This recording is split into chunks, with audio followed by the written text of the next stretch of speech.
பார்க்க போற வசனம் வெளிப்படுத்தின விசேஷம் 1ஆம் அதிகாரம் 3ஆம் வசனம். Revelation chapter 1, 3. அதோட லாஸ்ட் பார்ட் நானே வாசிக்கிறேன். காலம் சமீபமாய் இருக்கிறது. Time is near. காலம் சமீபமாய் இருக்கிறது. இன்னைய பிரசங்கத்தோட தலைப்பு காலம், டைம். நம்ம ஆவிக்குரிய ஜீவியத்துக்கும் ஏற்றதா நம்ம பைபிள்ல நிறைய இடத்துல காலத்தை பத்தி பார்க்கிறோம், டைம் பத்தி பார்க்கிறோம், பல விதமான காலங்களை பத்தி பார்க்கிறோம். இன்னைக்கு நம்ம ஒரு 7 விதமான காலத்தை பத்தி நம்ம பார்க்க போறோம். முதலாவது காலம், நம்ம முக்கியமா அறிஞ்சிருக்க வேண்டிய ஒரு காலம். அது என்ன காலம்னா அறியாமையின் காலம். முதலாவது காலம் அறியாமையின் காலம், தி டைம் ஆஃப் இக்னோரன்ஸ். நம்ம ஆண்டவரை பத்தி ஒரு அறியாத காலம், ஆண்டவரோட ஒரு நெருக்கமான உறவு இல்லாத ஒரு காலம். நீங்க அப்போஸ்தலர்ல பார்த்தா பவுல் அத்தேனே பட்டணத்துல மார்ஸ் மேடையில இருந்து அவர் பேசினாரு. அவர் அந்த நேரத்துல யாரு இருக்காங்கன்னா மோஸ்ட்லி தத்துவ ஞானிகள் தான் இருக்காங்க, கிரேக்க ஞானிகள் தான் இருக்காங்க. அவங்கள பார்த்து இவரு பேசுறாரு. அப்ப பேசும்போது இவர் சொல்ற வார்த்தை பாருங்க, அப்போஸ்தலர் 17ஆம் அதிகாரம் 30ஆம் வசனத்துல இருக்கு பாருங்க. அப்போஸ்தலர் 17, ஆக்ட்ஸ் சாப்டர் 17:30. அறியாமையுள்ள காலங்களை தேவன் காணாதவர் போல் இருந்தார், இப்பொழுதோ மனம் திரும்ப வேண்டும் என்று எங்கும் உள்ள மனுஷர்களுக்கு கட்டளையிடுகிறார். அறியாமையின் காலம், time of ignorance. Time of ignorance God overlooked, but now commands all men everywhere to repent. எல்லாரும் மனம் திரும்பணும்னு ஆண்டவர் கட்டளையிடுகிறார். அது கூட பாருங்க, ஆண்டவரோட கட்டளை. மனம் திரும்புன்றது ஒரு வேண்டுகோள் இல்லை, அவரோட கட்டளை. அப்ப அறியாமையின் காலத்து ஆண்டவர் காணாதவர் போல இருந்தாரு. ஆனா இப்ப அப்படி இல்லை. பவுல் என்ன சொல்றாரு? எல்லாரும் மனம் திரும்பணும்னு ஆண்டவர் கட்டளையிடுகிறார். பாருங்க, நம்ம எத்தனையோ தடவை ரட்சிப்பை பத்தி பிரசங்கம் கேட்டிருப்போம். நம்ம எத்தனையோ நாளா ஒரு கிறிஸ்தவங்களா இருந்திருப்போம், எத்தனையோ நாளா விசுவாசியா இருந்திருப்போம், ஒழுங்கா சர்ச்லாம் நம்ம அட்டெண்ட் பண்ணியிருப்போம், நம்ம நல்ல பாட்டு பாடுவோம், நல்லா ஆராதிப்போம். ஆனா உண்மையான ரட்சிப்பு ஆண்டவர் கொடுத்திருக்கிறாரா? நம்ம உண்மையா நம்முடைய வாழ்க்கையை ஆண்டவருக்கு ஒப்பு கொடுத்திருக்கோமா? நீங்க இந்த வேளையில எல்லாரும் சந்திக்கணும். இந்த பவுல் என்ன சொல்றாரு பாருங்க, மனம் திரும்ப வேண்டும் என்பது ஒரு கட்டளை, ரிப்பெண்ட். அப்ப நம்ம ஒரு வாழ்க்கைய நம்ம ரட்சிக்கப்பட்டிருக்கிறது மட்டும் இல்ல, நம்ம வாழ்க்கையை ஆண்டவருக்கு ஒப்பு கொடுத்திருக்கணும். நம்ம ஆண்டவருக்கு நம்ம ஜீவித்தையே ஒப்பு கொடுத்து ஆண்டவருக்கு பிரியமா நம்ம வாழக்கூடிய அந்த ஒரு வாழ்க்கை இருக்குதா? இந்த அதே அப்போஸ்தலர்ல 17ஆம் அதிகாரத்துல 32ஆம் வசனம் வாசிக்கும் போது இவரு சொன்னதுக்கு அப்புறம் சிலவங்க என்ன பண்றாங்க, சிலர் இகழ்ந்தார்கள் இருக்கு. 32ஆம் வசனம், சம் மாக்ட், சிலர் இகழ்ந்தார்கள். 32ஆம் வசனத்துல பாருங்க, சிலர் என்ன சொன்னாங்க, இன்னொரு வேளை கேட்போம் அப்படின்னாங்க. சிலர் இகழ்ந்தார்கள், சிலர் இன்னொரு வேளை கேட்போம் என்றார்கள். some said will hear some other day. அப்புறம் 34ஆம் வசனத்துல பாருங்க, சிலர் என்ன பண்ணாங்க, அவரை பற்றி கொண்டு விசுவாசித்தார்கள் வாசிக்கிறோம். some men joined him and believed. சிலர் சொன்னாங்க, சிலர் இகழ்ந்தார்கள், சிலர் இன்னொரு வேளை கேட்போம் என்று சொன்னார்கள், சிலர் அவரை பற்றி கொண்டு விசுவாசித்தார்கள். ஆண்டவரை பற்றி கொண்டு விசுவாசித்தார்கள். நம்மளோட வாழ்க்கை இன்னைக்கு எப்படி இருக்கு? நம்ம நிறைய தடவை ரட்சிப்பை பற்றி பிரசவெல்லாம் கேட்டுக்கலாம். நம்ம ஆண்டவரை பற்றி கொண்டு நம்ம உண்மையா நம்ம வாழ்க்கைய ஆண்டவருக்கு ஒப்பு கொடுத்து ஆண்டவருக்கு பிரியமான வாழ்க்கை நம்ம வாழணும். அப்படி இந்த பாவத்திலேருந்து மனம் திரும்பி, பாவ பழக்கத்திலேருந்து மனம் திரும்பி, பழைய மதத்திலேருந்து மனம் திரும்பி, இயேசு கிறிஸ்துவே உண்மையான தேவன், இயேசு கிறிஸ்துவே மெய்யான தேவன் என்று நம்ம அவரையே பற்றி கொண்டு அவர் மேல ஒரு விசுவாசம் வச்சு ஒரு வாழக்கூடிய அந்த வாழ்க்கை, அதுதான் ஆண்டவருக்கு ஒரு பிரியமான வாழ்க்கை. அப்படி வாழாம நம்ம ஒரு கிறிஸ்தவங்களா இருந்தா, ஒரு பேருக்காக சர்ச்சுக்கு வந்துட்டு, பேருக்காக ஒரு விசுவாசியா இருந்துட்டு, நம்ம ஒரு பேர் கிறிஸ்தவ மாதிரி இருந்தா அதனால நம்மளுக்கு எந்த பிரயோஜனமும் இல்லை. நம்ம வாழ்க்கையை முழுசா ஆண்டவருக்கு ஒப்பு கொடுத்து அப்படி அவர் நாம மகிமைக்காக வாழணும். அதுதான் முதலாவது அறியாமையின் காலம், டைம் ஆஃப் இக்னரன்ஸ். அப்ப இன்னைக்கு நீங்க யோசிச்சு பாருங்க, யாரெல்லாம் நம்ம கிறிஸ்தவங்களா இருந்தாலும் உண்மையா நம்ம வாழ்க்கைய ஆண்டவருக்கு ஒப்பு கொடுத்து மனம் திரும்பி பாவம் செய்யாம, மனம் திரும்பிட்டோம்னா திருப்பி பாவம் செய்யக்கூடாது. நம்ம முற்றிலுமா ஆண்டவருக்கு ஒப்பு கொடுத்து ஆண்டவருக்கு பிரியமான வாழ்க்கை வாழ்றதுதான் இந்த ஆண்டவருக்கு ஒரு பிரியமான ஒரு காரியம். அதுதான் ஒரு அறியாமையின் காலம். முதலாவது காலம் டைம் ஆஃப் இக்னோரன்ஸ். இந்த அறியாமையின் காலத்துல நம்ம என்ன பண்ணணும்? முக்கியமா மனம் திரும்பணும். அதுதான் ஆண்டவர் கட்டளையிடுறாரு. ரெண்டாவது ஒரு காலத்தை பார்க்கலாம். முதலாவது அறியாமையின் காலம், ரெண்டாவது காலம் அனுக்கிரக காலம், the time of God's acceptance, அனுக்கிரக காலம். இப்ப நம்ம ஆண்டவரை ஏற்றுட்டு ஆண்டவரை மனம் திரும்பி ஆண்டவருக்குள்ள வாழ்றது மட்டும் இல்லை, அடுத்த காலம் நமக்கு ஆண்டவர் அனுக்கிரகம் செய்யறாரு. இது எவ்வளவு எத்தனை பேருக்கு சந்தோஷம். நம்ம ஆண்டவரோட பிள்ளைகளா இருக்கும்போது, நம்ம உண்மையா ரட்சிக்கப்பட்டிருக்கும் போது நமக்கு ஆண்டவரோட அனுக்கிரகம் இருக்கு. நமக்கு எந்தெந்த இடத்துலலாம் ஆண்டவர் அனுக்கிரகம் தேவையோ அந்த இடத்துலாம் ஆண்டவர் நமக்கு என்ன செய்யறாரு, அனுக்கிரகம் செய்வாரு. 2 கொரிந்தியர் 6ஆம் அதிகாரம் 2ஆம் வசனம். 2 கொரிந்தியன் சாப்டர் 6:2. அது என்ன வாசிக்கிறோம்? அனுக்கிரக காலத்திலே நான் உனக்கு செவி கொடுத்து இரட்சணிய நாளிலே உனக்கு உதவி செய்தேன். பாருங்க, உதவி செய்வார் கூட இல்ல, உதவி செய்தேன். இதோ இப்பொழுதே அனுக்கிரக காலம், இப்பொழுதே ரட்சணிய நாள். பாருங்க, ஆண்டவர் நம்மளுக்கு என்ன பண்றாரு, அனுக்கிரக காலத்துல நம்மளுக்கு உதவி செய்யற தேவன் இருக்காரு. அப்ப ரட்சிக்கப்பட்டவங்களுக்கு இருக்க ஒரு பெரிய பாக்கியம், பெரிய ஆசீர்வாதம் என்ன, நமக்கு ஆண்டவர் நமக்கு அனுக்கிரகம் செய்வாரு. எந்தெந்த விஷயத்துல நமக்கு அனுக்கிரகம் வேணும். இப்ப நம்ம ஆண்டவரை ஏத்துக்கிட்டா, ஆண்டவரோட பிள்ளைகளை இருந்துட்டா போராட்டமே வராதுன்னு சொல்ல முடியாது. சாம்சன் அடிக்கடி இந்த வார்த்தை சொல்லுவாரு, Christian life is not a bed of roses. ஒரு கிறிஸ்தவ வாழ்க்கைன்றது ஒரு ரோஜா மலர் படுக்கை என இல்லை. நம்ம ஆண்டவரோட பிள்ளையா இருக்கும்போது நமக்கு கஷ்டம் வரும்.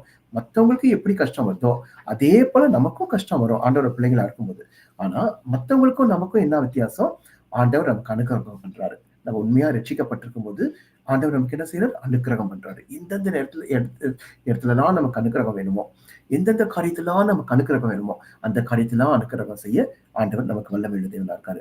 இப்ப ரட்சிக்கப்பட்டவங்களுக்கு ஆண்டவர் ஒரு மனம் திருமணம்க்கு ஒரு ரட்சிப்பை மட்டும் இல்ல, ஒரு ஆபத்தான சூழ்நிலையில, ஒரு போராட்டமான சூழ்நிலையில, ஒரு பிரச்சனையான சூழ்நிலையில நமக்கு எல்லாருக்கும் அனுக்கிரகம் பண்ற ஆண்டவர் இருக்காரு. எல்லாரும் நல்லிலே சொல்லாமா, நம்ம எவ்வளவு ஆசீர்வதிக்கப்பட்டவங்க. மற்ற ஜனங்களுக்கு இல்லாத ஒரு பெரிய பாக்கியம், நமக்கு எவ்வளவு பெரிய ஆசீர்வாதம். நம்ம யோபு 7:1 வாசிக்கிறோம். ஜோப் சாப்டர் 7:1. அதுல என்ன இருக்கு? பூமியிலே போராட மனுஷருக்கு குறிக்கப்பட்ட காலம் உண்டல்லவோ. அப்போ மனுஷருக்கு ஒரு போராட்டமான ஒரு நாள் இருக்கு. Is there not a time of hard service for a man on earth? நமக்கு மனுஷனுக்கு ஒரு போராட்டத்துக்கு ஒரு காலம் குறிக்கப்பட்டிருக்கு. அப்ப அந்த போராட்டமான காலம், அந்த ஒரு பிரச்சனையான காலம், ஒரு உபத்திரம் நிறைந்த காலம், அந்த மாதிரி காலத்துல ஆண்டவர் நமக்கு என்ன பண்ணுவாரு? நம்ம ஜெபம் பண்ணும்போது நம்மளுக்கு ஆண்டவர் ஒரு அனுக்கிரகம் செய்வாரு. இதுதான் நமக்கு ஒரு பெரிய ஆசீர்வாதம். ஒரு இங்கிலீஷ் பாட்டுல கூட பாடுறோம், because he lives I can face tomorrow. அப்படின்னா என்ன? நாளைய தினத்தை நம்ம தைரியமா எதிர்கொள்ளலாம். இதனால ஆண்டவரோட அனுக்கிரகம் நமக்கு இருக்கிறதுனால. அப்ப நாளைக்கு நம்ம ஃபியூச்சரை பத்தி நம்ம பயப்பட வேண்டியதில்லை. நாளைக்கு என்ன வந்தாலும் கஷ்டம் வந்தாலும் நம்ம பயப்பட வேண்டியதில்லை. இதனால ஆண்டவரோட அனுக்கிரகம் நமக்கு இருக்கு. ஏன்னா நம்ம ரட்சிக்கப்பட்டிருக்கிறோம், நம்ம மனம் திரும்ப இருக்கிறோம், ஆண்டவரை ஏத்திருக்கிறோம். ஆண்டவரை ஏற்றுக்கொண்ட பிள்ளைகளா இருக்கிறதுனால நமக்கு ஆண்டவரோட அனுக்கிரகம் இருக்கு. அது எல்லாரும் விசுவாசிக்கணும். அப்ப அனுக்கிரக காலத்திலேயே நான் என்ன பண்ணேன்? உன்னை ரட்சித்தேன் என்று சொல்றாரு. அப்ப எப்பப்பெல்லாம் நமக்கு போராட்டம் வருதோ, எப்பெல்லாம் கஷ்டம் வருதோ அப்பெல்லாம் ஆண்டவர் என்ன பண்ணுவாரு? என்ன சொல்றாரு? உன்னை நீதியின் வலது கரத்தினால் உன்னை தாங்குவேன்னு சொல்லியிருக்காரு. அப்ப நீதியின் வலது கரத்தினால் தாங்குவேன்னு சொன்னா என்ன? ஆண்டவர் நம்ம கூடவே இருக்காரு, நம்ம கையை பிடிச்சிருக்காருன்னு அர்த்தம். அப்ப நம்ம கையை கூட பிடிச்சிருக்காரு, நம்ம கூடவே இருக்காரு. அப்ப நம்ம போராட்டம் கஷ்டம் வர நேரத்துல என்ன பண்ண வேண்டியது இல்லை, பயப்பட வேண்டிய அவசியமே இல்லை. பாருங்க, இதை தாவீதோட வாழ்க்கையில பார்க்கலாம். தாவீது பாருங்க, ஒரு அரண்மனையில நல்ல பட்டு மெத்தையில இருந்து படுத்திருந்தவன் கடைசியில என்ன பண்றான்? பரிதாபமா வனாந்தரத்துல போய் அலையறான். கடைசியில காடுலாம் போய் குகையெல்லாம் போய் ஒழிஞ்சுக்கிறான். அந்த மாதிரி நிலைமை வருது. ஒரு வறண்ட பூமியில வசிக்கக்கூடிய ஒரு வாழ்க்கையில வாழ்றான். நீங்க சங்கீதம் 69ஆம் சங்கீதம் 13ஆம் வசனத்திலிருந்து 18ஆம் வசனம் வரைக்கும் வாசிக்கும் போது அதுல ஆண்டவருக்கு எந்தெந்த இடத்துல எல்லாம் தாவீதுக்கு அனுக்கிரகம் செஞ்சான்னு சொல்றாங்க. 69ஆம் சங்கீதம் 13ஆம் வசனத்திலிருந்து நான் வாசிக்கிறேன் பாருங்க. ஆனாலும் கர்த்தாவே, அனுக்கிரக காலத்திலே உம்மை நோக்கி விண்ணப்பம் செய்கிறேன். தேவனே, உமது மிகுந்த கிருபையினாலும் உமது ரட்சிப்பினாலும் சத்தியத்தினாலும் எனக்கு செவி கொடுத்தருளும். நான் அமிழ்ந்து போகாதபடிக்கு சேற்றி நின்று என்னை தூக்கிவிடும். என்னை பகைக்கிறவர்களில் நின்றும் நிலையாத ஜலத்தினின்றும் நான் நீங்கும்படி செய்யும். ஜலப்பிரபாகங்கள் என் மேல் புரளாமலும் ஆழம் என்னை விழுங்காமலும் பாதாளம் என் மேல் தன் வாயை அடைத்துக் கொள்ளாமலும் இருப்பதாக. கர்த்தாவே, என் விண்ணப்பத்தை கேட்டருளும். உம்முடைய தயை நலமாயிருக்கிறது. 17ஆம் வசனத்துல பார்க்க, உமது முகத்தை உமது அடியேனுக்கு மறையாதேயும். நான் வியாகுலப்படுகிறேன், எனக்கு தீவிரமாய் செவி கொடுத்தருளும். நீர் என் ஆத்மாவினிடத்தில் வந்து அதை விடுதலை பண்ணும். என் சத்துருக்கள் நிமித்தம் என்னை மீட்டுவிடும். பாருங்க, இவரு சத்துருக்கள்னால ஒரு பெரிய போராட்டம். அவரு சொந்த குடும்பத்தாரையும் இவருக்கு எதிராக இருக்காங்க, சொந்த மகனே எதிராக இருக்காங்க. அந்த ஒரு போராட்டத்துல இவரு ஆண்டவர்கிட்ட அனுக்கிரகம் கேட்கிறார். பாருங்க, எனக்கு நிந்தையான காரியம், போராட்டமான சூழ்நிலை, வெட்கமான சூழ்நிலை, என்னால என்ன பரிணயத்துல அந்த மாதிரி சூழ்நிலை இருக்கிறேன், எனக்கு அனுகிரகம் செய்யுங்கன்னு ஆண்டவர்கிட்ட கேட்கிறாரு. ஆண்டவர் என் விண்ணப்பத்தை கேட்டார் என்று சொல்றது வாசிக்கிறோம் பாருங்க. அனுக்கிரக காலத்திலே உம்மை நோக்கி விண்ணப்பசிக்கிறேன். அப்ப உங்கள் வாழ்க்கையில வர எல்லா போராட்டமா இருந்தாலும், பிரச்சனையா இருந்தாலும், நம்ம என்ன பண்ணணும்? அனுக்கிரக காலத்துல நமக்கு செவி கொடுத்த ஆண்டவர்ட்ட நம்ம அனுக்கிரகம் கேட்கணும். ஆண்டவரே, இந்த காரியத்துல எனக்கு ஒரு ஜெயம் வேணும். இந்த காரியத்துல எனக்கு போராட்டமா இருக்கு. இந்த காரியத்துல எனக்கு விடுதலை வேணும். அப்படி நீங்க ரட்சிக்கப்பட்டவங்க, உண்மையா ரட்சிக்கப்பட்டவங்க ஆண்டவர்ட்ட கேட்கும்போது, ஆண்டவர் என்ன பண்றாரு? நமக்கு வர போராட்டத்திலேருந்து விடுதலை தராரு. இது ஒரு அனுக்கிரக காலம். அப்ப அனுக்கிரக காலத்துல நமக்கு செவி கொடுத்த ஆண்டவர், நீங்க ரட்சிக்கப்பட்ட புதுசுல ஆண்டவர்ட்ட நெறைய கேட்டிருப்பீங்க. ஆண்டவர் அன்னைக்கு செஞ்சிருப்பாரு. அதே ஆண்டவர் இப்பவும் நீங்க எப்பலாம் உங்களுக்கு கஷ்டமோ, போராட்டமோ, வேதனையோ, சோதனையோ அந்த நேரத்துல அனுக்கிரகம் கேட்கும்போது அத செய்வாரு. அப்ப அனுக்கிரகம் செய்ற தேவன் உண்மையுள்ள தேவனா இருக்காரு. என்ன சொல்லியிருக்காரு? நிச்சயமாகவே முடிவு உண்டு. உன் நம்பிக்கை வீண் போகாது. இந்த உபத்திரம்லாம், ஐயோ! கஷ்டம்லாம் போகுமா? இந்த உபத்திரம்லாம் நீங்குமான்னு யோசிக்கலாம். நிச்சயமா உங்கள் கஷ்டத்துக்கெல்லாம் ஒரு விடுதலை இருக்கு. அதி சீக்கிரத்தில் நீங்கிவிடும் இந்த லேசான உபத்திரம் என்று வாசிக்கிறோம். அப்ப உங்களோட கஷ்டம், உங்க போராட்டம், உங்க உபத்திரம் எல்லாத்துக்கும் என்ன பண்ண ஒரு விடுதலை இருக்கு. ஆண்டவர் என்ன பண்ணுவாரு? கர்த்தர் நம்ம மேய்ப்பரா இருக்காரு. கர்த்தர் மேய்ப்பரா இருக்கும்போது நம்ம என்ன பண்ணுவாரு? எந்த கஷ்டமான பாதை வந்தாலும், ஒரு மரண இருள் பள்ளத்தாக்குல நடந்தாலும் கர்த்தர் நம்ம பாதுகாப்பாரு. கடைசியா கர்த்தர் நன்மையினாலும், கிருபையினாலும் நம்ம என்ன பண்ணுவாரு? முடிசூட்டுவார். நம்ம உன் வாழ்நாள் எல்லாம் என்ன நன்மையும் கிருபையும் தொடரும் என்று வாசிக்கிறோம். அப்ப கர்த்தர் நம்ம மேய்ப்பராக இருக்கும்போது, உண்மையா நம்ம கர்த்தரை பின்பற்றும் போது, கர்த்தரோட அனுக்கிரகம் கேட்கும்போது, நம்ம ஜீவியத்துல என்ன வரும்? நன்மையும் கிருபையும் நம்மளை தொடரும். எத்தனை பேர் விசுவாசிக்கிறீங்க? நமக்கு அனுக்கிரகம் செய்யற ஆண்டவர் நம்ம கூடவே இருக்கிறாரு. அப்ப இந்த வேளையில ஆண்டவர்ட்ட நீங்க எந்தெந்த காரியத்துல அனுக்கிரகம் வேணுமோ, ஆண்டவரே இந்த காரியத்துல எனக்கு உங்க அனுக்கிரகம் வேணும். இந்த காரியத்துல உங்களோட இந்த போராட்டத்திலேயே எனக்கு ஒரு விடுதலை வேணும் சொல்லி எந்தெந்த நேரத்துல உங்களுக்கு அனுக்கிரகம் வேணுமோ அந்த நேரத்துல நீங்க கேட்கும்போது ஆண்டவர் ஒரு விடுதலை தராரு. இந்த வேளையில ஒரு நிமிஷம் எல்லாரும் கண்ணு மூடலாமா? இந்த வேளையில உங்களுக்கு எந்த காரியத்துக்கு ஒரு அனுக்கிரகம் வேணுமோ ஆண்டவர்ட்ட, எந்த ஒரு போராட்டமா இருக்கலாம், உங்க பிரச்சனையா இருக்கலாம், குடும்பத்துல போராட்டமா இருக்கலாம், வேலையில போராட்டமா இருக்கலாம், எந்த காரியத்துல உங்களுக்கு ஆண்டவர்ட்ட ஒரு அனுக்கிரகம் வேணுமோ இந்த வேளை கண்ண மூடி ஒரு விஷயம் ஆண்டவர்ட்ட கேட்கலாமா? ஆண்டவர் நமக்கு அனுக்கிரகத்துக்கு அக்காலத்துல உனக்கு செவி கொடுத்தேன் என்று சொன்ன தேவன் உண்மையுள்ள தேவனா இருக்காரு. இந்த வேளை கண்ண மூடி ஆண்டவர்ட்ட கேளுங்க. ஒரு நிமிஷம் எல்லாரும் கண்ண மூடி ஆண்டவர்ட்ட கேளுங்க. எந்த காரியத்தை உங்களுக்கு அனுக்கிரகம் வேணுமோ கர்த்தர் இந்த நேரத்திலேயே அனுக்கிரகத்தை செய்ய வல்லமையுள்ள தேவனா இருக்காரு. நீங்க விசுவாசத்தோட கேட்கும்போது, நீங்க ஆண்டவரை உண்மையா ரட்சிக்கப்பட்டவங்க விசுவாசத்தோட கேட்கும்போது நிச்சயமா இந்த வேலை அனுக்கிரகத்தை செய்வாரு. எல்லாரும் ஒரு நிமிஷம் ஆண்டவர்ட்ட கேளுங்க. எந்த நேரத்துல எந்த காரியத்துக்கு உங்களுக்கு அனுக்கிரகம் வேணுமோ கர்த்தர் நிச்சயமா ஆண்டவர் பதில் தர வல்லமையுள்ள தேவனா இருக்காரு. சரி. ஃபர்ஸ்ட் நம்ம என்ன பார்த்தோம்? அறியாமையின் காலம். அறியாமையின் காலத்துல என்ன பண்ணோம்? முதலாவது மனம் திரும்பி ரட்சிக்கப்படணும். அப்ப ரட்சிக்கப்பட்டு நம்ம வாழ்க்கையை ஆண்டவர்ட்ட கொடுக்கும்போது, நமக்கு ஆண்டவர் என்ன பண்றாரு? 2வது அனுக்கிரக காலம். நமக்கு அனுக்கிரகம் செய்றாரு. எந்தெந்த காரியத்துல நமக்கு அனுக்கிரகம் வேணுமோ. 3வது ஒரு காலத்த பார்க்க போறோம். அது என்னன்னா, அவர் நம்மை சந்திக்கும் காலம். ஆண்டவர் சந்திக்கும் காலம். The time of God's visitation. First அனுக்கிரகம் செய்தது மட்டும் இல்ல, ஃபர்ஸ்ட் ரட்சிக்கப்பட்டது மட்டும் இல்ல, அனுக்கிரகம் செய்யறது மட்டும் இல்ல, ஆண்டவர் நம்ம சந்திக்கிறாரு. ஒரு சந்திக்கும் காலம். அப்ப அந்த ஆண்டவர் நம்ம சந்திக்கும் காலத்தை நம்ம சிந்திச்சு பார்க்கணும். ஆண்டவரோட சந்திக்கும் காலம் ஒரு முக்கியமான காலம். நீங்க புதிய ஏற்பாட்டுல சகேவை பத்தி பார்க்கலாம். சகேவு பாருங்க, இயேசுவை பார்க்கணும்னு அவனுக்கு ரொம்ப ஆசை. அதனால சகேவுக்கு என்ன ஆசைன்னா, இவரு இயேசுவை பார்க்கணும்னு தான் ஆசை. இயேசு இவரை பார்க்கணும்னு ஆசை இல்லை. அதனால என்ன பண்றாரு? அவரு கூட்டத்துக்குள்ள ஓடி போய் ஒரு காட்டுத்தீ மரத்து மேலே ஏறி இலைக்குள்ள மறைச்சிருந்து பாக்குறாரு. இவரோட ஆசை என்னன்னா, இயேசு எப்படிப்பட்டவரோ இயேசுவை பார்க்கணும்னு ரொம்ப ஆசை. ஆனா இயேசு இவரை பார்க்கணும்னு ஆசை இல்லை. இயேசு இவரை பார்க்கணும்னு ஆசையா இருந்தா இவரு நேரா போய் கூட்டத்துல போய் பார்த்துட்டு இருப்பாரு. இவருக்கு என்னன்னா, இயேசுவை பார்க்கணுன்ற ஒரு ஆசையில மேல என்ன பண்றாரு? மரத்து மேல ஏறி அவர் இருக்காரு. பாருங்க, இயேசு அந்த கூட்டத்துல நடந்து வராரு. இயேசு வந்து எருசலேமுக்கு போறாரு. இன்னும் கொஞ்ச நாளா பாடுபட்டு ஜனங்களுக்காக ஜீவனை கொடுக்க போறாரு எருசலேமுக்கு. சீஷரோட கூட்டமான ஜனங்களோட வராரு. அந்த இடத்துல அத்திமரத்துக்கிட்ட வந்தவரை ஏசு என்ன பண்றாரு? உடனே நின்னுறாரு. நின்னு மேல அண்ணாந்து பார்த்து என்ன சொல்றாரு? சகேவே இறங்கி வா, சீக்கிரமா இறங்கி வான்னு சொல்றாரு. பாருங்க, நான் வீட்டிலே தங்க வேண்டும் சொல்றாரு. நீங்க பைபிள்ல பார்த்தா நிறைய இயேசு எப்படி விடுதலை கொடுத்திருக்காருன்னா, உன் விசுவாசம் உன்னை ரட்சிக்க கடவுதுன்னு சொல்லி விடுதலை கொடுத்திருக்காரு. சில சமயம் உன் பாவங்கள் உனக்கு மன்னிக்கப்பட்டதுன்னு சொல்லி விடுதலை கொடுத்திருக்காரு. ஆனா இந்த இடத்துல பாருங்க, சகிவிட்ட உன் விசுவாசம் உன்னை ரட்சித்ததுன்னு சொல்லல, உன் பாவம் உன்னை போக கழுவப்படுதுன்னு சொல்லல, உங்க பாவங்களை நீக்கி மனம் திரும்பு அதெல்லாம் சொல்லல, உன் பாவம் உனக்கு மன்னிக்கப்பட்டதுன்னு சொல்லல. அப்ப நிறைய பேருக்கு இந்த மாதிரி சொல்லியிருக்காரு. தனிப்பட்ட நபர்களுக்கு தனிப்பட்ட விஷயத்துல அவங்களுக்கு விடுதலை கொடுத்திருக்காரு ஆண்டவர். ஆனா இந்த சகேவுக்கு மட்டும் பாருங்க அப்படி சொல்லல. இவருக்கு என்ன சொல்றாரு? இன்றைக்கு நான் உன் வீட்டிலே தங்க வேண்டும் சொல்றாரு. பாருங்க, உங்க வீட்டுல நான் தங்கணும்னு சொல்லி டிமாண்ட் பண்றாரு. அப்ப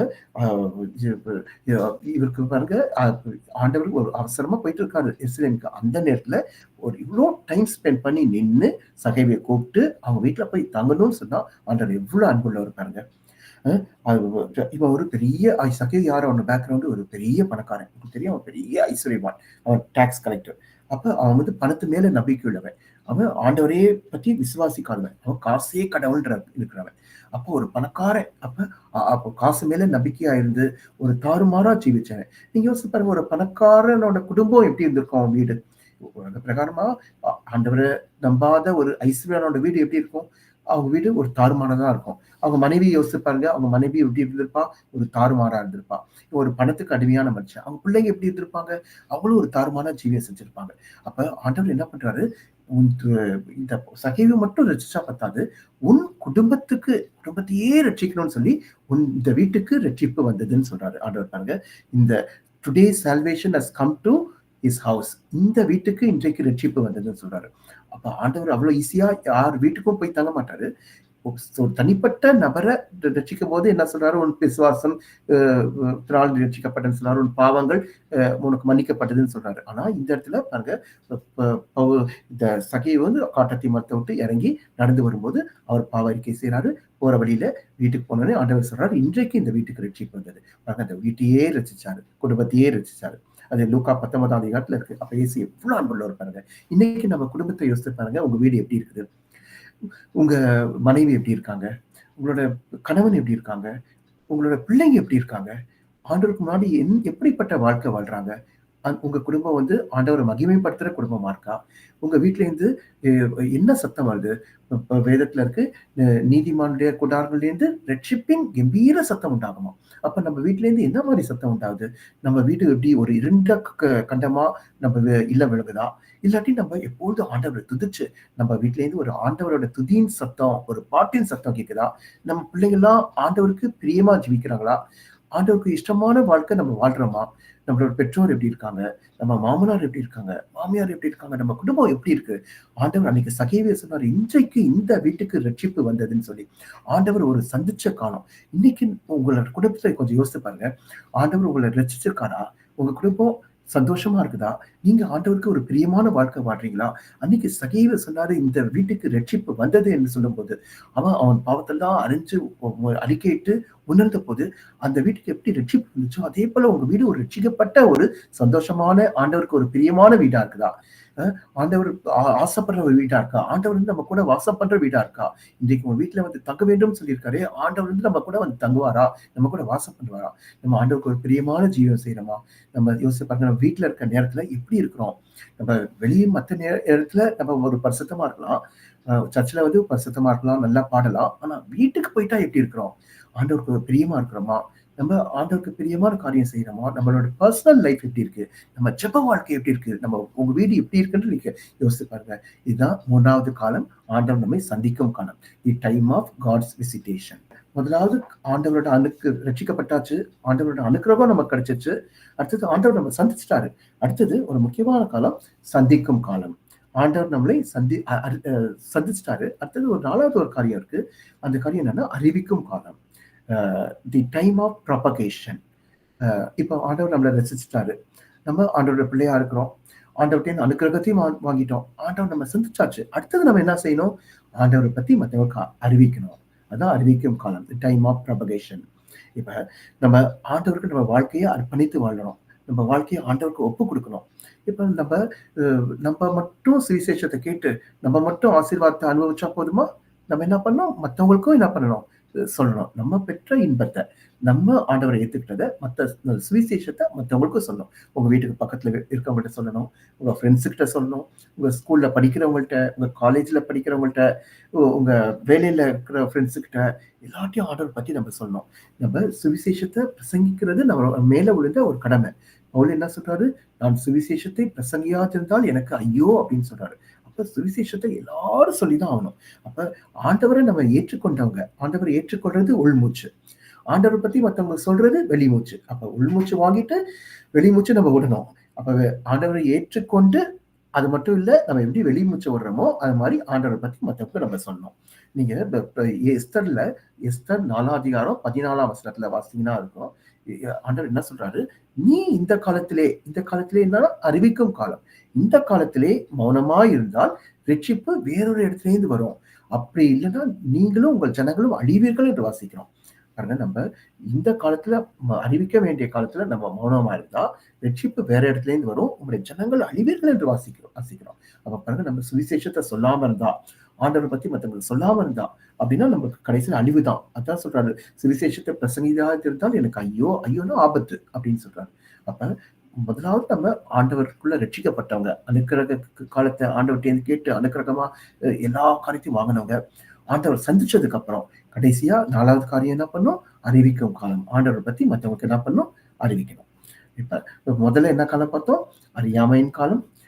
2வது அனுக்கிரக காலம். 3வது ஆண்டவர் நம்மை சந்திக்கும் காலம். 4வது அறிவிக்கும் காலம் பார்த்தோம். இப்ப 5வது ஒரு காலம் அந்திய காலம். அந்திய காலம் அப்படின்னா the time of the end days. அந்திய காலம்னா கடைசி காலம்னு சொல்லலாம், இல்ல இறுதி காலம்னு சொல்லலாம், இல்ல ஆண்டவருடைய வருகையின் காலம்னு சொல்லலாம், இல்ல நம்மளோட குறுகிய காலம்னு சொல்லலாம். அப்ப அந்த அந்திய காலம் the time of the end days. இந்த அந்திய காலம்ல நீங்க 1 கொரிந்தியர் 7ஆம் அதிகாரம் 29ஆம் வசனத்துல பாருங்க. 1 கொரிந்தியர் சாப்டர் 7:29 என்ன இருக்குன்னா, இனி வரும் காலம் குறுகினது. Time is short. இனி வரும் காலம் குறுகினது. அதுதான் இந்த அந்திய காலம். டைம் ஆஃப் எண்ட் டேஸ், அந்திய காலம். இப்ப இந்த அந்திய காலம் நம்ம காலம் வந்து ரொம்ப குறுகிய காலம். அந்த குறுகிய காலத்துல நம்ம ஆண்டவருக்கு உண்மையா இருக்கணும். ஆண்டவருக்கு எப்படி பிரியமா ஜீவிக்கணும். நம்ம எந்த நேரத்துல எது நடக்கும்னு தெரியாது. ஆண்டவர் எந்த நேரத்துல வருவாருன்னு தெரியாது. நம்மளோட வாழ்க்கையோட முடிவு யாருக்கும் தெரியாது. நம்மளோட கடைசி காலம் இந்த குறுகிய காலத்துல நம்ம ஆண்டவருக்கு பிரியமா, ஆண்டவருக்கு உண்மையா நம்ம வாழணும். இந்த கடைசி காலத்துல உங்களோட வாழ்க்கை எப்படி இருக்குது? கடைசி காலத்துல இந்த நம்ம ஒரு வயசு முடிந்த காலமா இருக்கலாம், நம்ம வயசு ஆயிடுச்சுன்னு நினைக்கலாம். ஆனா பாருங்க, வயசான காலத்துல கூட நோவா பாருங்க, அவர் என்ன பண்ணாரு? வயசான காலத்துல ஆண்டவருக்கு கீழ்ப்படிஞ்சு அவர் பேழையை கட்டி அந்த குடும்பம் ஃபுல்லா காப்பாற்றப்பட்டாங்க. வயசான காலத்துல பாருங்க, மோசே ஆண்டவருக்கு ஊழியம் செஞ்சாரு. வயசான காலத்துல ஆபிரகாம், வயசான காலத்துல அதே போல காலேப். அப்ப நமக்கு வயசாயிடுச்சு, நம்மளுக்கு இதுக்கு மேல நம்மளால ஒண்ணும் செய்ய முடியாது அப்படின்னு நினைக்க வேண்டாம். என்ன இருக்கு பைபிள்ல? நீதிமான் என்ன பண்ணுவான்? முதிர்ந்த வயதிலும் கனி தந்து புஷ்டியும் பசுமையுமா இருப்பார்கள் வாசிக்கிறோம். அப்ப நீங்க வயசான காலத்திலேயே என்ன பண்ணும்? ஆண்டவருக்காக ஏதாவது செய்யணும். நமக்கு ரொம்ப வயசாயிடுச்சு, அவ்வளவுதான், இதுக்கு மேல நம்மளால எதுவும் செய்ய முடியாது அப்படின்னு இருக்கக்கூடாது. அப்ப முதிர்ந்த வயதிலேயே ஆண்டவருக்காக உங்களால என்ன பண்ண முடியுமோ அதை நம்ம செய்யணும். வயசு முக்கியம் இல்லை, வாஞ்சை தான் முக்கியம். நம்ம ஆண்டவர் மேல எவ்வளவு வாஞ்சையா இருக்கோம். இந்த அந்திய காலம், அந்த எண்ட் டைம், அந்த வயசான காலத்திலயோ நம்மளால என்ன ஆண்டவருக்கு முடியுமோ அந்த காரியத்தை நம்ம ஆண்டவருக்காக செய்யணும். சின்ன வயசுல மட்டும் இல்ல, வாலிப வயசுல நம்ம எவ்வளவு வயசானாலும் நம்ம ஆண்டவர் மேல பிரியம் வச்சு நம்ம ஆண்டவருக்காக ஏதாவது காரியத்தை செய்யணும். எனக்கு 70 வயசு ஆயிடுச்சு, ரொம்ப வயசாச்சு, என்னால முடியலையே அப்படின்னு சொல்லக்கூடாது.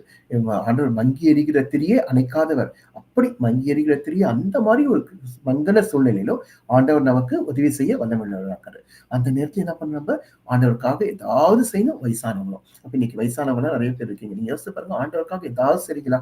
ஐயோ நமக்கே வயசாயிடுச்சு, நம்மளால ஒண்ணும் செய்ய முடியல, அந்த மாதிரி இருக்கக்கூடாது. அப்ப அந்திய காலம், அந்த வயசான காலத்துல நம்ம ஆண்டவருக்காக நம்மளால முடிஞ்சதை ஏதாவது செய்யும்போது கர்த்தருக்கு நம்ம மேல பிரியமா இருக்காரு. கர்த்தர் நம்மள ஆசீர்வதிக்க வல்லமையா இருக்காரு. இப்ப இந்த 5 காலம் பார்த்தோம் நம்ம. முதலாவது காலம் ஞாபகம் இருக்கா? முதலாவது என்னது? ஆண்டவருடைய அறியாமையின் காலம். அந்த அறியாமையின் காலம் என்ன பண்ணோம்? நம்ம மறந்துடணும். 2வது காலம் அனுக்கிரக காலம். 3வது காலம் ஆண்டவர் நம்ம சந்திக்கும் காலம். 4வது காலம் நம்ம அறிவிக்கும் காலம். ஆண்டவர் பத்தி மற்றவங்களுக்கு அறிவிக்கணும். 5வது காலம் அந்திய காலம்.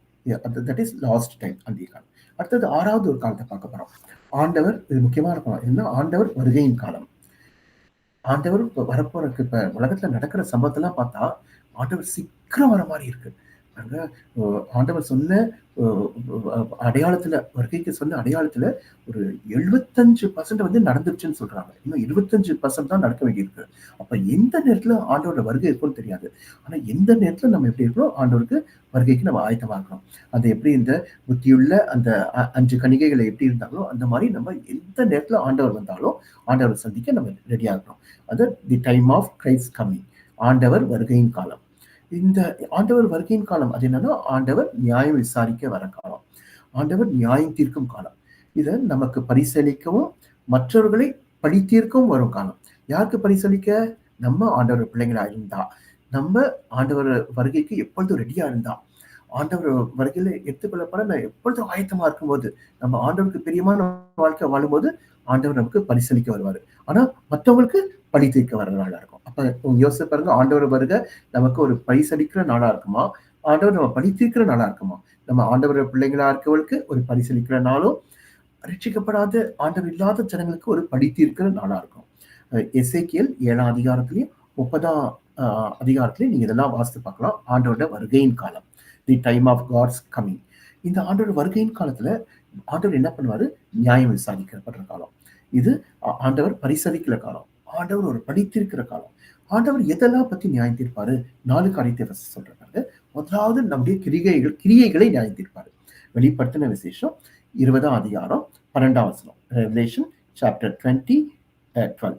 நம்முடைய கிரிகைகளை நியாயம் தீர்ப்பார். They were judged according to their work ன்னு பார்க்கிறோம். அப்ப இந்த உலகத்துல நம்ம செய்யறதெல்லாம் யாருக்கும் தெரியாதுன்னு நினைக்கலாம். இந்த நம்ம என்ன எப்படி வேணா வாழ்ந்துட்டு போலாம். ஒன்னும் யாரும் கண்டுக்க மாட்டாங்கன்னு நினைக்கலாம். ஆனா கடைசி ஒரு நாள் என்ன இருக்கு? நியாய தீர்ப்புன்னு ஒண்ணு இருக்கு. ஆண்டவர் விசாரிக்கிற காலம் இருக்கு. அப்ப விசாரிக்கும் போது நம்ம ஆண்டவருக்கு முன்னாடி நிக்கிறோம். நம்ம என்னென்னலாம் இந்த உலகத்துல கிரியை செஞ்சோமோ அதுக்கு ஏத்த மாதிரி நியாய தீர்ப்பு. நம்ம ஆண்டவருக்கு பிரியமா இருந்து ஆண்டவருக்காக வாழ்ந்தா நமக்கு நிச்சயம் என்னது? இது நமக்கு ஒரு பழி வாங்குற நாள்ல ஆண்டவர் நமக்கு பரிசளிக்கிற நாள். 2வது எது நியாயம் தீர்ப்பார்னா, மத்தேயு 12ஆம் அதிகாரம் 36ஆம் வசனம். Matthew chapter 12:36. நம்முடைய சொற்களை ஆண்டவர் நியாயம் தீர்ப்பார். Every idle word men speak they will give account of it in the day of judgment. நம்ம பேசுற ஒவ்வொரு வார்த்தைக்கும் ஆண்டவருக்கு இங்க என்ன பண்ணும்? கணக்கு கொடுக்கணும். அதனால நம்ம பேசும்போது ரொம்ப ஜாக்கிரதையா இருக்கணும். நம்முடைய வார்த்தை மற்றவங்களை புண்படுத்தக்கூடாது. நம்முடைய வார்த்தை வந்து நம்ம வாயிலிருந்து கிருபையுள்ள வார்த்தை வரணும். நம்ம வார்த்தையை கேட்டு மற்றவங்க சந்தோஷப்படணும். கெட்ட வார்த்தை பேசக்கூடாது. அது உங்களுக்கு தெரியும். கெட்ட வார்த்தை ஒன்றும் உங்கள் வாயிலிருந்து புறப்பட வேண்டாம்னு ஆண்டவர் சொல்லியிருக்காரு. ஆண்டோட பிள்ளைங்க கெட்ட வார்த்தை பேசக்கூடாது. நம்ம வார்த்தை எல்லாம் மற்றவங்களுக்கு ஆறுதல் தர வார்த்தையா, சமாதானத்தை தர வார்த்தையா இருக்கணும். வீட்டுல வந்து சண்டை போடுற மாதிரி இருக்கக்கூடாது. நம்ம அந்த பேசுற ஒவ்வொரு வார்த்தைக்கும் நம்ம என்ன பண்ணணும்? கணக்கு கொடுக்கணும் கடைசி நாள். அடுத்தது 3வது எதை நியாயம் தீர்க்கிறார்னா, நம்முடைய நினைவுகளை நியாயம் தீர்க்கிறார். நம்ம மைண்ட், நம்ம தாட்ஸ், நம்ம என்ன நினைக்கிறோம்னு. நம்ம நினைக்கிறது யாருக்குமே தெரியாதுன்னு நினைப்போம். ஆனா நம்மளுடைய எண்ணம் எப்படி இருக்கு? நம்ம மற்றவங்களை பழி வாங்கணும்னு நினைக்கிறோமா?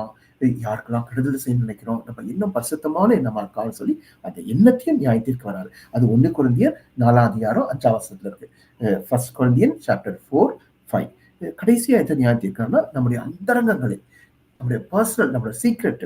God will judge the secrets of men வாசிக்கிறோம். நம்முடைய அந்தரங்கங்களை நியாயம் தீர்ப்பாராம். ரோமர் 2ஆம் அதிகாரம் 16ஆம் வசனத்துல இருக்கு. Romans chapter 2:16. நம்ம செய்யற காரியம் நம்ம தனியா செய்வோம். அது யாருக்கும் தெரியாதுன்னு நினைக்கலாம். யார் பார்க்க போறா அப்படின்னு நினைக்கலாம். ஆனா நம்மள எப்போதும் யார் பார்த்துட்டு இருக்கா? ஆண்டவர் பார்த்துட்டு இருக்காரு. தாவீது சொல்றாரு, உங்களுடைய கண்ணுக்கு மறைவாக எங்க போவீங்க? அவர் கண்ணுக்கு மறைச்சு எங்கேயும் போக முடியாது. ஆண்டவருக்கு மறைச்சு நம்ம எந்த காரியத்தையும் செய்ய முடியாது. நம்ம எது செஞ்சாலும் ஆண்டவருக்கு முன்னாக வெளியரங்கமா இருக்கும். அதனால நம்ம வாழ்க்கையில ஒவ்வொரு காரியத்தையும் நம்ம யோசிச்சு, நம்ம செய்ய போற காரியத்தை யோசிச்சு இந்த ஆண்டவருக்கு பிரியமான காரியமான்றத பார்த்துட்டு நம்ம செய்யணும். அப்ப அந்தரங்கமா நம்ம செய்யற காரியத்தை ஆண்டவர் நியாயம் தீர்ப்பார். அப்ப இந்த ஆண்டவர் வருகையின் காலம், the time of Christ coming, இந்த நியாயம் தீர்க்கறதுக்கு வரப்போறாரு. இந்த 4 காரியத்தை நியாயம் தீர்ப்பாரு. முதலாவது நம்முடைய கிரியைகளை நியாயம் தீர்ப்பாரு. 2வது நம்முடைய பேசல சொல்ல நியாயம் தீர்ப்பாரு. 3வது நம்முடைய நினைவுகள், சிந்தனைகள்லாம் நியாயம் தீர்ப்பாரு. கடைசியா நம்முடைய அந்தரங்கங்களை நியாயம் தீர்ப்பாரு. அதனால்தான் நம்ம வாழ்க்கை ஆண்டவருக்கு முன்னாடி ஒரு பரிசுத்தமான ஒரு வாழ்க்கையா இருக்கணும். ஆண்டவருக்கு ஒரு பிரியமான வாழ்க்கையா இருக்கணும். அப்படிப்பட்ட வாழ்க்கையா இருந்தா இந்த ஆண்டவர் நமக்கு என்ன பண்ணுவாரு? இந்த ஆண்டவருடைய வருகை, இந்த ஆண்டவர் வருகையின் காலம் நமக்கு பரிசளிக்கும் காலமா இருக்கும். மற்றவங்களுக்கு அது ஒரு பழிவாங்கும் காலமா இருக்கும். பாருங்க, வெளிப்படுத்தின சுவிசேஷம் வெளிப்படுத்தின விசேஷம் 3:20 வாசிக்கிறோம். இதோ வாசற்படியிலே நின்று தட்டுகிறேன். I stand at the door and knock. இப்ப பாருங்க, வாசற்படியில நின்று தட்டும் போதே ஆண்டவர்கிட்ட என்ன பண்ணும்? ஆண்டவரே, என் நண்பனா வந்து தட்டும் போது நான் உங்கள்கிட்ட வந்து வாசப்படுறேன்னு சொல்லி ஆண்டவர் ஏத்துக்குவதுதான் நல்லது. ஆனா யாக்கோபு 5:9 வாசிக்கிறோம். அவருக்கு எப்படி நிக்கிறார்னா, நியாயாதிபதியா நிக்கிறாரு. நியாயாதிபதி வாசற்படியிலே நிற்கிறார் வாசிக்கிறோம். Judge is standing at the door. அப்ப நியாயாதிபதியா ஆண்டவர் நிற்கும் போது நம்ம ஆண்டவரை ஏத்துக்க முடியாது. இப்ப ஆண்டவர் நண்பனாம் நம்ம இருதயத்தை தட்டும் போதே இப்பவே நம்முடைய வாழ்க்கையை ஆண்டவருக்கு ஒப்பு கொடுத்து இப்பவே ஆண்டவரோட ஜீவிக்கும் போது ஆண்டவருக்கு பிரியமானபடி ஆண்டவர் பிரியப்படுறபடி நம்ம ஆண்டவருக்கு கனி கொடுக்கிற ஜீவனம் செய்யும் போது நிச்சயமா நம்மளுக்கு அந்த ஒரு நியாய தீர்ப்பு நாள்ல நமக்கு நியாய தீர்ப்பு கிடையாது. நம்ம ஆண்டவர் வருகை நமக்கு ஒரு பரிசீலிக்கிற நாளா இருக்கும். அப்ப ஆண்டவர் வருக நமக்கு ஆனந்த பாக்கியமா இருக்குதா இல்லாட்டி ஆக்கினை தீர்ப்பா இருக்குதா? நம்ம ஆண்டவருக்கு பிரியமா ஜீவிக்கும் போது அந்த ஆண்டவர் வருகை நமக்கு எப்படி இருக்கும்? ஒரு ஆனந்த பாக்கியமா இருக்கும். ஆனா மற்றவங்களுக்கு ஆண்டவர் வருகை எப்படி இருக்கும்? ஒரு ஆக்கினை தீர்ப்பா இருக்கும். அப்ப நம்ம ஆண்டவருக்கு வருகை நமக்கு ஆனந்த பாக்கியமா இருக்கணும்னா நம்ம என்ன பண்ணணும்? ஆண்டவருக்கு பிரியமா வாழணும். ஆண்டவர் எப்படி நமக்கு வேதத்துல என்னென்னலாம் கட்டளை கொடுத்திருக்காரோ ஆண்டவர் எப்படி பிரியப்படுறாரோ அப்படி ஆண்டவருக்கு ஒரு பிரியமான வாழ்க்கை வாழும்போது ஆண்டவர் வருகையின் காலம் நமக்கு எப்படி இருக்கும்? ஒரு ஆனந்த பாக்கியமான காலமா இருக்கும். அப்ப எல்லாருக்கும் வருகையின் காலம் ஆனந்த பாக்கியமா தான் இருக்கணும். எத்தனை பேர் ஆசைப்படுறீங்க ஆண்டவர் வருகை எனக்கு ரொம்ப ஆனந்தமா இருக்கணும்? அப்புறம் நம்ம எப்படி வாழணும்? ஆண்டவருக்கு ஒரு பிரியமான வாழ்க்கை வாழணும். அப்ப அப்படி இருக்கும்போது நமக்கு ஆண்டவருடைய வருகை ஆக்கினை தீர்ப்புல ஒரு ஆனந்த பாக்கியமா இருக்கும். அப்ப கடைசி ஒரு காலம் பார்க்க போறோம். அதுதான் வந்து அல்லேலியா காலம், தி டைம் ஆஃப் அல்லேலியா. இது வந்து ஒரு ஆண்டவரை ஒரு துதிக்கும் காலம். சங்கீதம் 34 வாசிக்கிறோம். கர்த்தரை நான் எக்காலத்திலும் ஸ்தோத்திரிப்பேன். எக்காலம் எக்காலம் அப்படின்னா என்ன? I will bless the Lord at all times. His presence shall continually be in my mouth. அவர் துதி எப்போதும் என் வாயில் இருக்கும். எக்காலம் அப்படின்னா என்ன? எந்த நேரத்திலையும் ஆண்டவரை நம்ம ஸ்தோத்திரிக்கிறோம். நமக்கு நல்ல நன்மையான காலமும் சரி, ஒரு தீமையான காலமா இருந்தாலும் சரி, துன்பமான காலமா இருந்தாலும் சரி, இன்பமான காலமா இருந்தாலும் சரி, எல்லா காலத்திலையும் ஆண்டவரை ஸ்தோத்திரிக்கிறோம். அதுதான் எக்காலமும். இப்ப நம்ம அல்லேலியானா என்ன அர்த்தம்? அல்லேல் அப்படின்னா என்ன அர்த்தம்னா ஸ்தோத்திரம் இல்ல துதின்னு அர்த்தம். யா அப்படின்னு என்ன அர்த்தம்னா யெகோவா, அது நம்ம ஆண்டவர். அப்ப அல்லேலியா அப்படின்னா என்ன அர்த்தம்? கர்த்தரை துதியுங்கள். Praise the lord, praise the லார்ட்னு சொல்றோம்ல. பிரைஸ்ன்றது வெர்ப் தான், பிரைஸ்ன்றது நவுன். அப்ப கர்த்தருக்கு ஸ்தோத்திரம் அப்படின்றதும் ஒரு அர்த்தம். ஆனா இன்னொரு அர்த்தம் என்னன்னா அல்லேலியாக்கு கர்த்தரை துதியுங்கள். அல்லேலியான்னு சொல்லும்போது கர்த்தரை துதியுங்கள். இந்த ஒரு காலத்துல நம்ம கர்த்தரை துதிக்க வேண்டிய காலம். நம்ம எந்த சூழ்நிலையும் தெசலோனிக்கேயர்ல வாசிக்கிறோமே, எல்லா காலத்திலும் என்ன பண்ணணும்? ஸ்தோத்திரம் செலுத்தணும். அப்ப கர்த்தரை துதிக்கிற ஒரு காலம். 1 தெசலோனிக்கேயர் 5:18 வாசிக்கிறோம். எல்லாவற்றிலையும் கர்த்தருக்கு ஸ்தோத்திரம் செலுத்துங்கள். இன் எவ்ரிதிங் கிவ் தேங்க்ஸ். அப்ப எந்த சூழ்நிலையிலையும் என்ன பண்ணும்? கர்த்தரை ஸ்தோத்திரிக்கணும். நீங்க சங்கீதம் 150 சங்கீதம் வீட்டுல போய் வாசித்து பாருங்க. அந்த ஃபுல்லா இருக்கு கர்த்தரை எப்படி துதிக்கிறதுன்னு.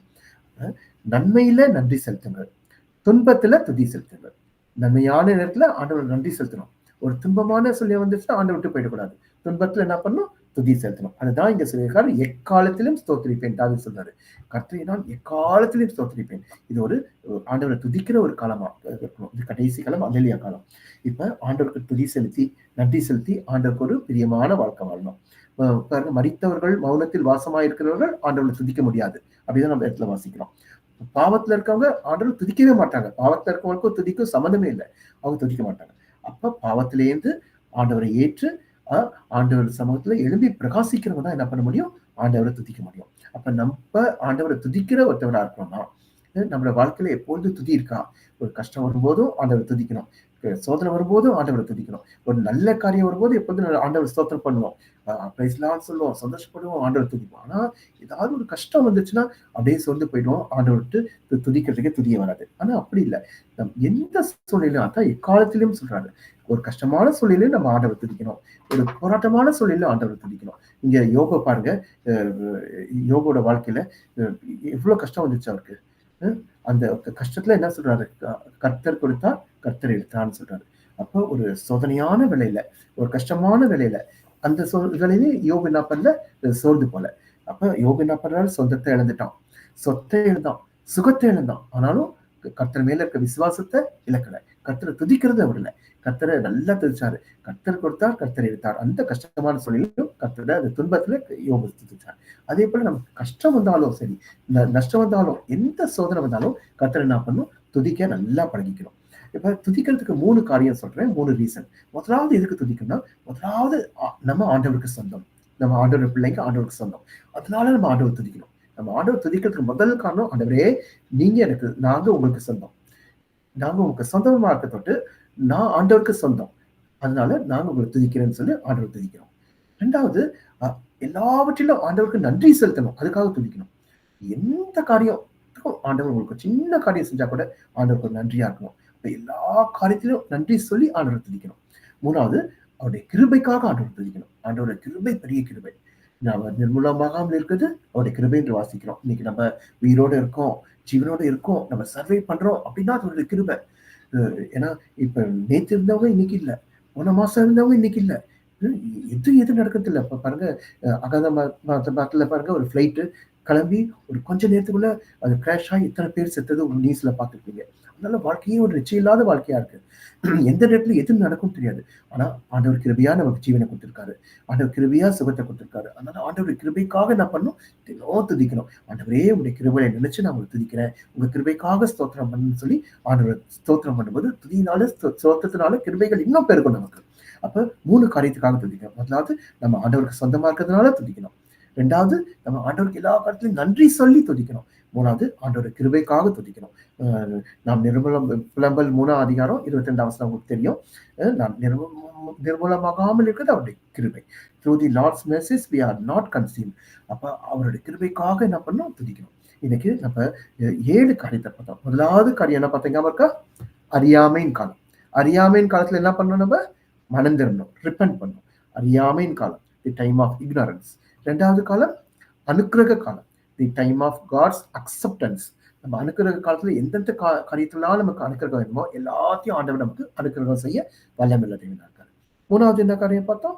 ஆண்டவர் நம்மை சந்திக்கும் காலம், the time of God's visitation. அனுக்கிரகம் மட்டும் இல்ல, ஆண்டவர் எப்படி சகைய வீட்டை சந்திச்சாரோ நம்மளை சந்திக்க வல்லமையுள்ள தேவனா இருக்காரு. அடுத்தது 4வது என்ன காலம்? அறிவிக்கும் காலம், தி டைம் ஆஃப் ப்ராபகேஷன். நம்ம எப்படி ஆண்டவரை ஏற்றுக்கிட்டோம், நம்மளை எப்படி ஆண்டவர் ரசிச்சாரு, அதை மற்றவங்களுக்கு நம்ம சுவிசேஷமா சொல்லணும். அதுதான் அறிவிக்கும் காலம். அடுத்தது 5வது ஒரு காலம் அந்திய காலம், அது ஒரு கடைசி காலம். வயசான காலமா இருந்தாலும், ஆண்டவர் வருகை நெருங்குற காலமா இருந்தாலும், ஒரு குறுகிய காலமா இருந்தாலும், அந்த நேரத்துல ஆண்டவருக்கு நம்ம என்ன பண்ணணும்? நம்மளால முடிஞ்சதை ஆண்டவருக்கு சொல்லணும். கடைசியா 6வது என்ன காலம்? ஆண்டவருடைய வருகையின் காலம். ஆண்டவர் நம்ம நியாயம் தீர்க்கிற காலம். அப்ப நம்ம ஆண்டவருக்கு உண்மையா இருந்தா நமக்கு என்ன நியாய தீர்ப்பு இல்லை. அதான் ஆண்டவர் வருகையின் காலம். கடைசியா என்ன காலம்? அல்லேலியா காலம். இந்த 7 காலத்தை நீங்க பார்ப்போம். இங்கிலீஷ்ல the time of ignorance, the time of God's acceptance, the time of God's visitation, the time of propagation, the time of the end days, the time of Christ coming, the time of hallelujah. தமிழ்ல பாருங்க, அறியாமையின் காலம், அனுக்கிரக காலம், அவர் நம்மை சந்திக்கும் காலம், அறிவிக்கும் காலம், அந்திய காலம், ஆண்டவர் வருகையின் காலம், கடைசியா அல்லேலூயா காலம். நம்ம காலம் சமீபமா இருக்குது. நமக்கு என்ன எப்ப இறுதி நாள் நமக்கு தெரியாது. Time is near. அதனால இந்த 7 காலத்தை இன்னைக்கு பார்த்தோம்.